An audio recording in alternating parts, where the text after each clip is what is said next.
Minister, Mr. Hishamuddin Hussein, earlier in the news conference, he was very defensive. He said the bruising criticisms hurled against Malaysia was way too harsh. This is unprecedented. He said Malaysia has managed to coordinate a massive search operation that's taken a global perspective. Indeed, the multinational search has brought 6 countries together, including China and Japan. So China and Japan, the navies are working side by side now. This is unprecedented. Now, this is what Mr. Hishamuddin said earlier. We have done quite an admirable job. Not many countries in the world could get 26 countries to work together.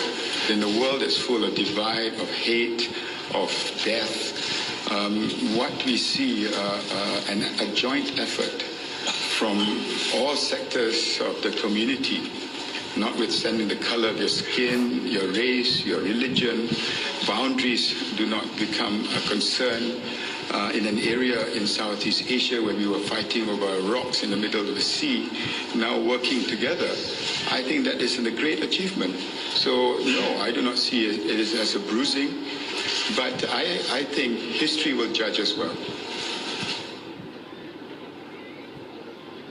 Now, Mr. Hishamuddin also thanked the Australian Prime Minister Tony Abbott for all the support the country has rendered Malaysia in leading the southern leg of the search, adding that Malaysia will be steadfast and will not give up in the search operation. Kim, Glenda? Many thanks, and let's go speaking to us live from Kuala Lumpur. Let's get reactions now from the other side in Beijing. Channel News Asia's Christine Lim is at the Lido Hotel. That is where families and loved ones are still gathering. Christine, there's still a lot of anger in China over how Malaysia's handled this crisis. So what's the mood like at the meeting between relatives and Malaysian delegation today? Indeed, I don't know how history will judge, but at the present, Chinese relatives in Beijing are certainly not judging Malaysia well. The high-level Malaysian delegation, which includes the Malaysian ambassador to Beijing, presented findings by the UK Air Accidents Investigation Branch, AAIB, that Prime Minister Najib used to derive at the conclusion that MH370 was lost and no one on board survived.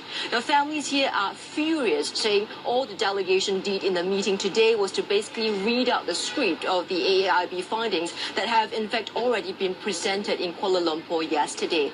The officials here could not answer detailed technical questions either.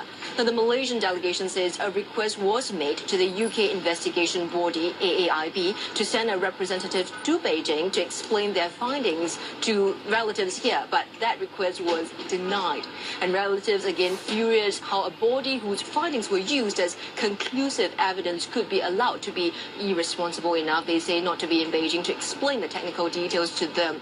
There were commotions when questions could not be answered. Families are demanding that Mr. Najib retract his statement that MH370 has been lost and demanding to continue with search efforts. Now, to which the delegation explained to relatives here that search efforts are ongoing and in fact have been boosted with 12 aircraft deployed today. Overall, families here have called the conclusion on the lost plane irresponsible and lacking concrete evidence. Now, with many technical questions on the AAIB report left unanswered at the meeting in Beijing today, some of the relatives are still refusing to believe that their loved ones have ended in the remote South Indian Ocean. Christine, we also understand that family members are accusing the Malaysian Airlines of a lack of access to staff and volunteers. Tell us about this. Families here have issued a statement saying they see no sincerity from Malaysia Airlines, which has promised to take care of the family's accommodation and meals, even if they cannot comment further on the investigations. Now, Malaysia Airlines had earlier made a public statement saying it sent 700 volunteers to care for the next of kin. But relatives here in Beijing said these volunteers and Malaysia Airlines staff have been nowhere to be seen since Monday evening. And at the meeting today, the Malaysian delegation explained that all its staff and volunteers were advised to leave Lido Hotel after Monday night. Now, Monday night was when Prime Minister Najib made the announcement, and the team then gauged that emotions were running high after the announcement.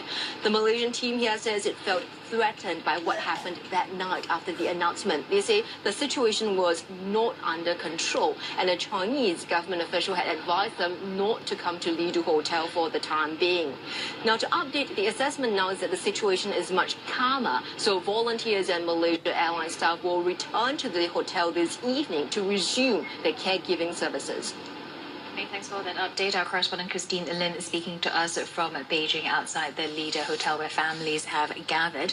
Now, the U.S. equipment designed to detect the black box signals arrived in Australia today as search teams resumed their hunt for any trace of the Malaysia Airlines plane.